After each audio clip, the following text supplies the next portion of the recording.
Hello student, this is Neelam. Well, today topic is about how state government work. So dear student, ये chapter class 7th की जो हमारी book है political, उसका 3rd chapter है कि हाउ स्टेट गवर्नमेंट वर्क, यानी कि जो हमारी स्टेट गवर्नमेंट होती है वो वर्क कैसे करती है। तो स्टार्ट करते हैं। India is a huge country with 28 state and 8 union territories, यानी कि इंडिया जो है ह्यूज बहुत बड़ी कंट्री है जिसमें 28 स्टेट है और प्लस में 8 यूनियन टेरिटरीज है। Distribution of power between the centre and state has been provided for in the Constitution of India for smooth functioning of the country, यानी कि इसके अकॉर्डिंग हमें ये बता रहा कि जो हमारा कॉन्स्टिट्यूशन ऑफ इंडिया है, तो कॉन्स्टिट्यूशन ऑफ इंडिया के अकॉर्डिंग हमें यानी कि जो गवर्नमेंट है उसको 2 पार्ट में डिवाइड किया गया है, सेंट्रल गवर्नमेंट और स्टेट गवर्नमेंट, ताकि जो फंक्शन है, जितने भी वर्क है, जितने भी काम है वो स्मूथली हो सके कंट्री में, पूरी कंट्री में। तो इसलिए कॉन्स्टिट्यूशन ऑफ इंडिया हमें प्रोवाइड करता है कि जो गवर्नमेंट की पावर है उसको 2 पार्ट में डिवाइड करे, 2 पार्ट सेंट्रल और स्टेट गवर्नमेंट में। State government is responsible for good governance of the people of the state, यानी कि जो स्टेट गवर्नमेंट होती है वो रिस्पॉन्सिबल होती है जो स्टेट के पर्सन होते हैं उनको अच्छे से उनको गवर्न करने में। The state government manage the affair of the state at 3 level, legislative, executive और एडमिनिस्ट्रेटिव, यानी कि जितने भी स्टेट लेवल पे जितने भी वर्क होते हैं, स्टेट गवर्नमेंट के जितने भी वर्क होते हैं उसमें 3 लेवल के होते हैं। सबसे पहले लेजिस्लेटिव, एग्जीक्यूटिव और उसके बाद एडमिनिस्ट्रेशन। तो ये हमारा स्टेट गवर्नमेंट का है। अगर सेंट्रल गवर्नमेंट जो होगी वो पूरी जो कंट्री है उसके बारे में, उसके ऊपर फोकस करके कोई भी वर्क करेगी, कोई भी काम करेगी, लेकिन जो स्टेट गवर्नमेंट होती है वो पर्टिकुलर जो उसका स्टेट होता है, जिस स्टेट से रिलेटेड होती है उसी स्टेट से रिलेटेड वर्क करेगी। और स्टेट को भी फिर जो वर्क है उसके जितने भी फंक्शन है उसको हमने 3 लेवल में डिवाइड कर दिया, लेजिस्लेटिव, एग्जीक्यूटिव और administrative. The state legislature consist of the governor and 1 or 2 house. In state where there are 2 house they are legislative council and legislative assembly, यानी कि जो स्टेट लेजिस्लेचर है उसको हमने डिवाइड किया। ये हमारा 2 पार्ट भी हो सकता है और 3 पार्ट भी हो सकता है। एक फर्स्ट जो होता है गवर्नर, यानी कि हर पर्टिकुलर स्टेट के अपने गवर्नर होते हैं और हर पर्टिकुलर स्टेट में 1 और 2 हाउसेज भी होते हैं। और हाउसेज में एक हाउसेज होता है लेजिस्लेटिव काउंसलिंग और दूसरे हाउस का नाम होता है लेजिस्लेटिव असेंबली। जैसे लोकसभा और राज्यसभा होते हैं ना सेंट्रल के लिए पार्लियामेंट में, ऐसे ही जो हमारी स्टेट लेजिस्लेचर होती है उसमें हमने डिवाइड किया लेजिस्लेटिव काउंसिल और लेजिस्लेटिव असेंबली। लेजिस्लेटिव काउंसलिंग को हम बोलते हैं विधान परिषद, और ये जो होता है हमारा अपर हाउस होता है। लेजिस्लेटिव काउंसलिंग विधान परिषद को बोलते हैं और ये हमारा अपर हाउस होता है। लेजिस्लेटिव असेंबली हम बोलते हैं विधान सभा को, जो हमारा लोअर हाउस होता है। जैसे लोकसभा जो होता है हमारा लोअर हाउस होता है, राज्यसभा हमारा अपर हाउस होता है, ऐसे ही लेजिस्लेटिव काउंसिल यानी कि विधान परिषद जो है हमारा अपर हाउस में आएगा। स्टेट से रिलेटेड ये हमारा पूरी सेंट्रल से रिलेटेड है, लेकिन ये स्टेट से रिलेटेड है। स्टेट में अपर हाउस होगी विधान परिषद और लोअर हाउस होगी विधानसभा। विधानसभा को हम बोलते हैं लेजिस्लेटिव असेंबली और विधान परिषद को हम बोलते हैं लेजिस्लेटिव काउंसिल। नेक्स्ट हमारे पास आता है power and function of legislative assembly, यानी कि जो लेजिस्लेटिव असेंबली है हमारी, जो विधानसभा है उसके पास क्या क्या पावर होती है। तो सबसे फर्स्ट है it act as the highest law making organ of the state, यानी कि जो लॉ मेकिंग का जितना भी काम होता है, लॉ मेकिंग का जितना भी पूरा का पूरा जो अथॉरिटी होती है वो हमारी होती है लेजिस्लेटिव असेंबली के पास। याद रखना लेजिस्लेटिव असेंबली का सेकंड को हम बोल सकते हैं विधानसभा। विधानसभा के पास पावर होती है कोई भी लॉ मेकिंग से रिलेटेड स्टेट में। A proposal to pass a law or the amend on an existence, one is called a bill. Bill is introduced in legislative assembly. यानी कि अगर हमें कोई न्यू लॉज बनाना है या जो पहले से जो लॉज बने हुए हैं उसमें कोई चेंज करना है तो उसके लिए हमें सबसे पहले एक बिल प्रिपेयर करना पड़ता है और वो बिल जो है वो सबसे पहले इंट्रोड्यूस होता है लेजिस्लेटिव असेंबली में। बिल मतलब हमारी कोई प्रॉब्लम होती है और उस प्रॉब्लम से रिलेटेड जो सॉल्यूशन होते हैं, रूल और रेगुलेशन होते हैं, उसको उसमें इंक्लूड किया जाता है और जब वो बिल पास हो जाता है तो वो हमारे लिए लॉ बन जाता है।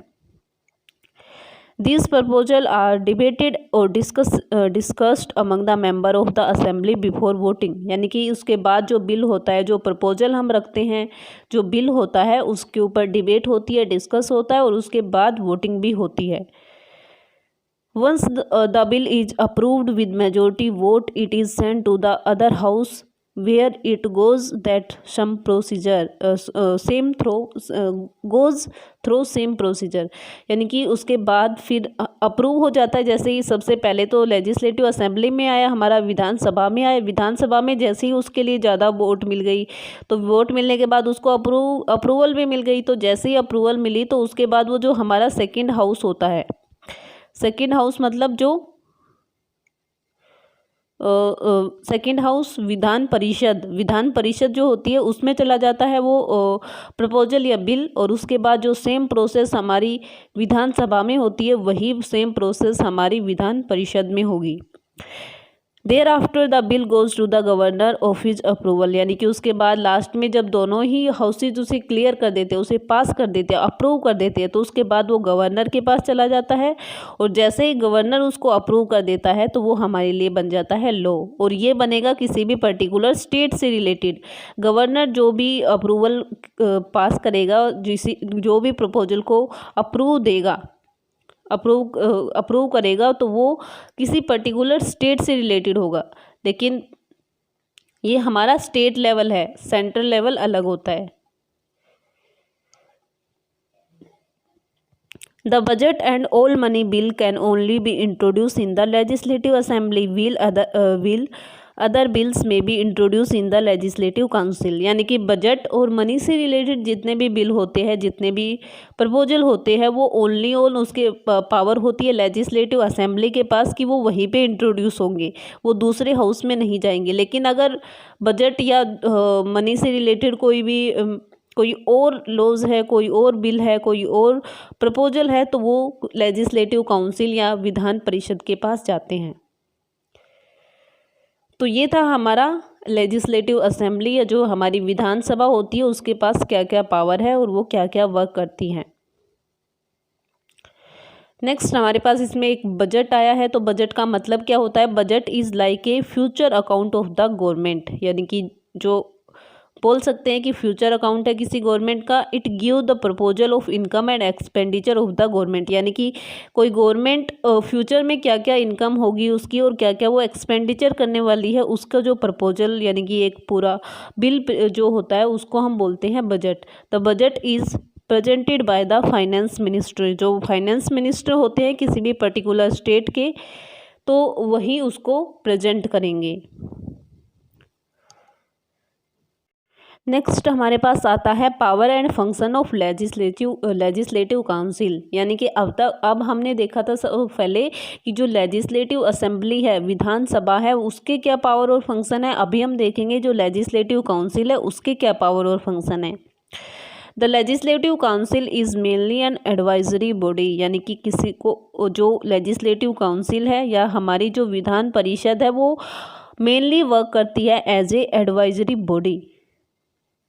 The member of the legislative council are not directly elected by the people of the state but by different bodies of the state। यानी कि जो मेंबर होंगे लेजिस्लेटिव काउंसिल के उनको डायरेक्ट पीपल इलेक्ट नहीं करेंगे, लेकिन जो लेजिस्लेटिव असेंबली के जितने भी मेंबर होते हैं उनको डायरेक्ट जो पीपल होते हैं स्टेट के वो इलेक्ट करते हैं।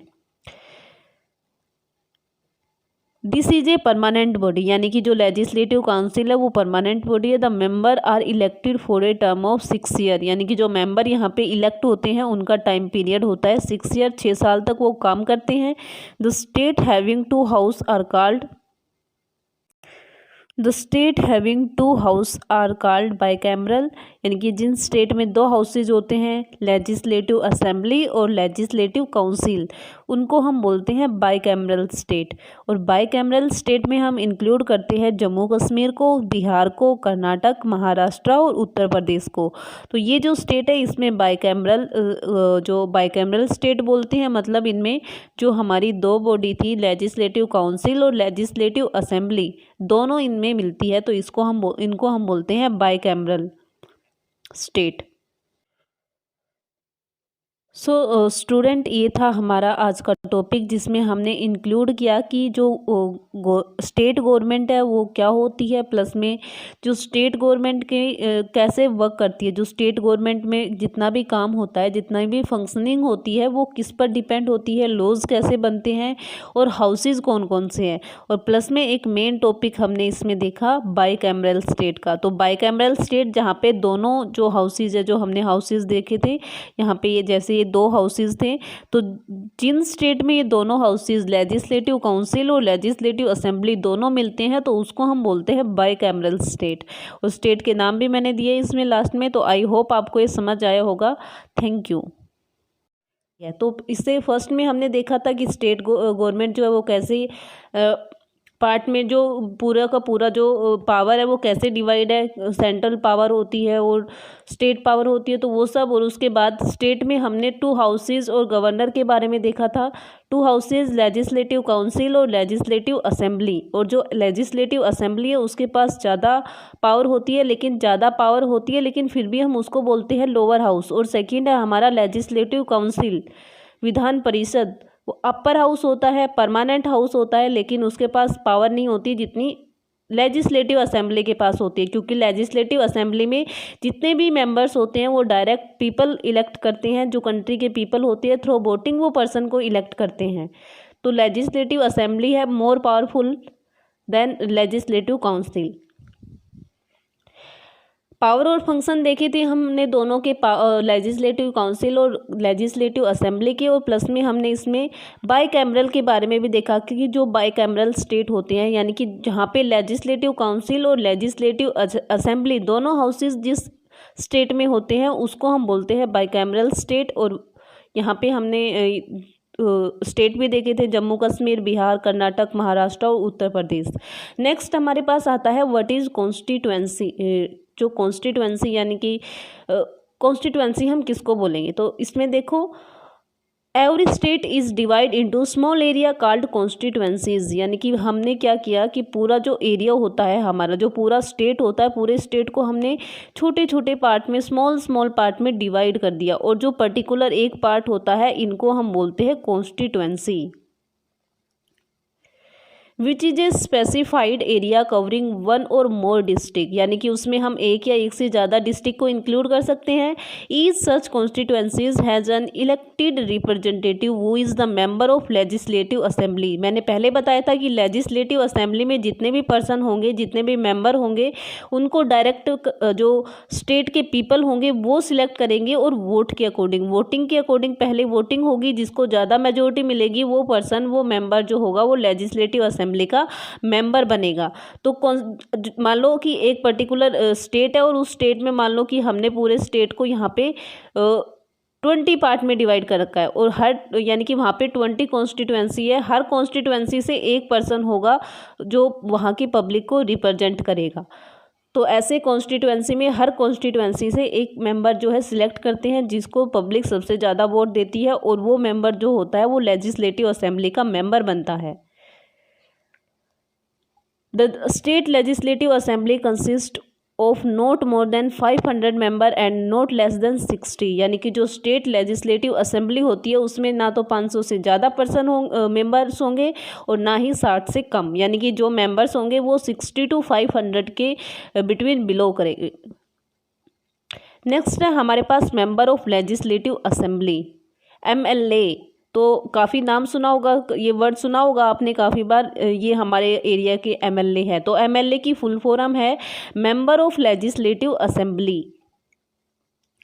Every 5 year is announced for state legislative every 5 year election is announced for state legislative assembly, यानी कि जो स्टेट लेजिस्लेटिव असेंबली होती है वो हर 5 साल बाद इलेक्शन होल्ड करती है, इलेक्शन अनाउंस करती है। Political party nominate their people for each constituency, जो पॉलिटिकल पार्टी होती है उनके जो पीपल होते हैं वो उनको नॉमिनेट कराती है। जैसे मान लो बीजेपी से है, कांग्रेस से है, आप से है, या जो अदर पार्टीज़ हैं उनसे है, तो सभी पार्टीज़ अपने जो पर्सन होते हैं उनको नॉमिनेट कराती है।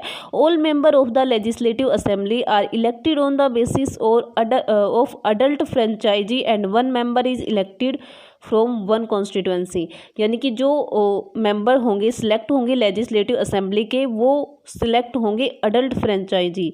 अब अडल्ट फ्रेंचाइजी क्या है? अडल्ट फ्रेंचाइजी का मतलब होता है कि जिस पर्सन की एज 18 ईयर से ज़्यादा है, जिस पर्सन की एज 18 ईयर से ज़्यादा है उस पर्सन को 18 ईयर्स या 18 ईयर से ज़्यादा है, दोनों इंक्लूड कर देंगे। जिस पर्सन की एज 18 ईयर या 18 ईयर से ज़्यादा है तो उस पर्सन को वोटिंग राइट जो है वो मिल जाता है, यानी कि अगर कोई भी इलेक्शन होल्ड होता है तो वहाँ पे वो वोट कर सकता है, तो उसको हम बोलते हैं अडल्ट फ्रेंचाइजी, यानी कि उसको जो है वोटिंग पावर मिल जाती है। और उसी वोटिंग पावर के अकॉर्डिंग जो मेंबर है हम सिलेक्ट करते हैं, सभी मेंबर को वोटिंग के अकॉर्डिंग सिलेक्ट करते हैं, और जिसको सबसे ज़्यादा वोट मिलती है वो बन जाता है लेजिस्लेटिव असेंबली का मेंबर, और फिर बन जाता है वो उस पर्टिकुलर कॉन्स्टिट्यूएंसी का मेंबर, और उसको हम बोलते हैं MLA, member of legislative assembly. और हर कॉन्स्टिट्यूएंसी से एक ही मेंबर होगा। One member is elected for one constituency, यानी कि मान लो कि मैंने एग्जांपल में बताया था कि अगर 20 कॉन्स्टिट्यूएंसी है एक स्टेट में, सॉरी 20 तो नहीं होगी क्योंकि 60 यहाँ पे बता रखा है कि 60 तो होनी चाहिए, 60 से कम नहीं होगी। तो हर पर्टिकुलर स्टेट में 60, मान लो एक में हमने मान लिया कि 60 कॉन्स्टिट्यूएंसी है, तो यहाँ पे हर एक कॉन्स्टिट्यूएंसी से एक मेंबर जो है हम सिलेक्ट करेंगे। 60 है तो मेंबर की जो नंबरिंग होगी वो भी 60 ही होगी। A member of legislative assembly is a representative elected by the voter of an electoral district to the legislative of a state in the Indian system of government, यानी कि जो मेंबर ऑफ एमएलए होगा हमारा, member of legislative assembly होगा, वो representative होगा जो voters है उसका, जो वोटर्स होंगे वो उसको सिलेक्ट करेंगे। पर्टिकुलर जो इलेक्टोरल कॉन्स्टिट्यूएंसी होती है वहाँ पर जब उसे सबसे ज़्यादा मेजॉरिटी वोट्स मिलेंगे तो वो पर्सन वहाँ पे विन होके और वहाँ का एमएलए बनेगा।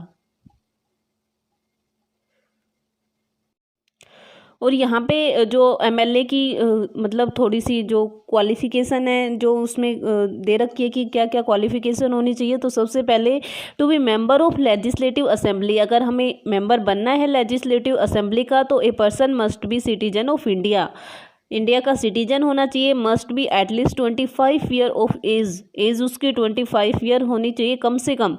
And must have such other qualification as may by prescribe by the president, और प्रेसिडेंट और कोई भी अगर क्वालिफिकेशन वहाँ पे प्रिस्क्राइब करता है जो इंक्लूड करता है वो क्वालिफिकेशन भी उस एमएलए में या मेंबर ऑफ लेजिस्लेटिव असेंबली में होनी चाहिए। तो ये हमारा एमएलए से रिलेटेड था कि एमएलए कौन होता है और कहाँ कैसे हम एमएलए को इलेक्ट करते हैं।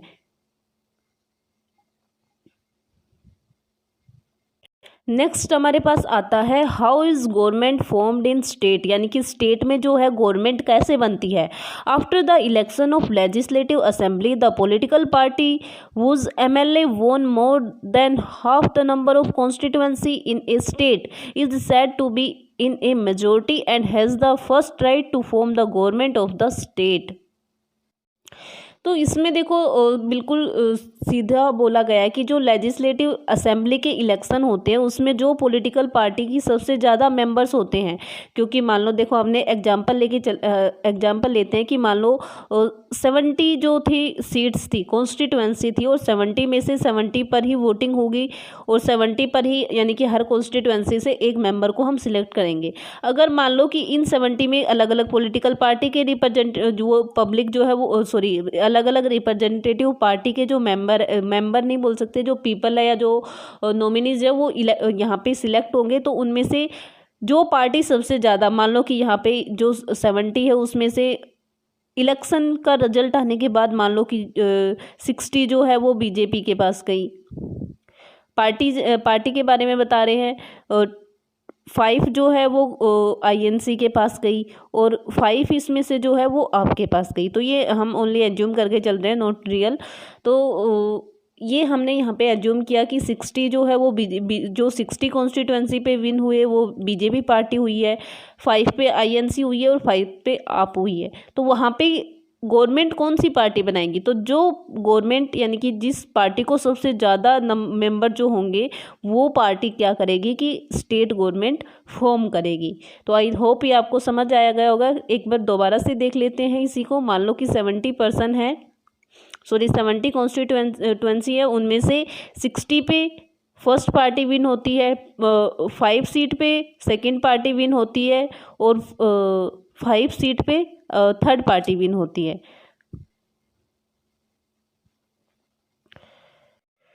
ऐसे दे रखा है। तो जो पॉलिटिकल पार्टी गवर्नमेंट बनाएगी, स्टेट गवर्नमेंट बनाएगी, वो पार्टी होगी जिसको सबसे ज़्यादा मेजोरिटी वोट्स मिले होंगे, जिसके जो मेंबर है वो सबसे ज़्यादा, जिन्होंने सबसे ज़्यादा एमएलएज, जिस भी पार्टी के सबसे ज़्यादा एमएलए होंगे वही पार्टी जो है वो गवर्नमेंट बनाएगी।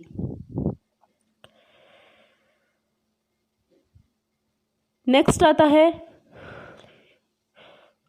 Collision government. यानी कि कोलिशन गवर्नमेंट क्या होती है? कोलिशन को हम बोलते हैं जैसे जो दो पार्टीज मिलके कोई गवर्नमेंट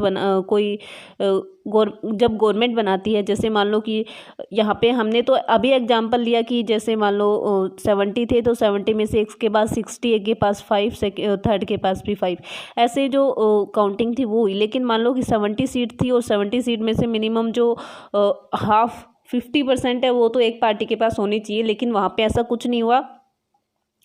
इनमें से 30 एक के पास गई, 30 एक के पास गई और जो 10 वो एक पार्टी के पास। तो यहाँ पे अब हमारे पास प्रॉब्लम ये होती है कि यहाँ पे कौन सी पार्टी है जो गवर्नमेंट फॉर्म करेगी। तो यहाँ पे अब ऐसा तो हो नहीं सकता कि दो पार्टी, यानी कि दोनों हाफ हम डिवाइड कर ले कि हाफ स्टेट में एक पार्टी गवर्नमेंट बना लेगी और हाफ पे एक। तो ऐसा कुछ नहीं होता। गवर्नमेंट जो होगी पूरे स्टेट की एक ही होगी, एक ही पॉलिटिकल पार्टी गवर्नमेंट फॉर्म करेगी। तो यहाँ पे हमने देखना है। तो यहाँ पे क्या होता है कि कोई भी दो पार्टी मिलके आपस में, जैसे मान लो ये वाली ये पार्टी से मिलके ये पार्टी मिलकर आपस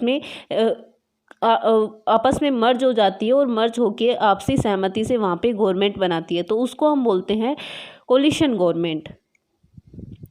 when no single party have a clear majority, यानी कि किसी भी पार्टी को मेजोरिटी वोट जो एमएलए है वो नहीं होते, डिफरेंट पार्टी में join together to form a coalition government. यानी कि उस तब क्या होता है कि जो अलग अलग पार्टी होती है वो एक दूसरे को ज्वाइन कर लेती है ताकि आपस में मिलके उनकी जो वोटिंग है वो मेजोरिटी है वो ज़्यादा हो जाए, जिसकी वजह से वो गवर्नमेंट बना सकें।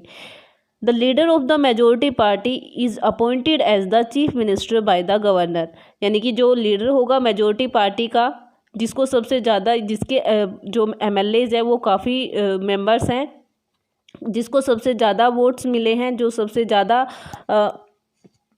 पार्टी है उसको सबसे ज़्यादा वोट्स मिले मेजोरिटी में, तो उस पार्टी का जो लीडर होगा वो हमारा चीफ मिनिस्टर होगा और चीफ मिनिस्टर को अपॉइंट करते हैं गवर्नर। और चीफ मिनिस्टर की एलिजिबिलिटी क्या होती चाहिए? सिटीजन ऑफ इंडिया, यानी कि सबसे फर्स्ट वो सिटीजन ऑफ इंडिया होना चाहिए। सेकंड 25 ईयर्स ऑफ एज उसकी 25 ईयर्स होनी चाहिए। Should be A member of either house of state legislature, यानी कि जो स्टेट लेजिस्लेचर है उसका मेंबर भी होना चाहिए। स्टेट लेजिस्लेचर मतलब जो हमारी लेजिस्लेटिव असेंबली होती है और लेजिस्लेटिव काउंसिल होती है, उसमें से किसी एक हाउस का मेंबर होना भी उसके लिए ज़रूरी है।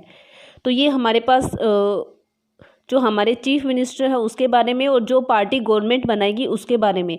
नेक्स्ट हम कवर करेंगे कि चीफ मिनिस्टर के क्या मेन पावर और फंक्शन है।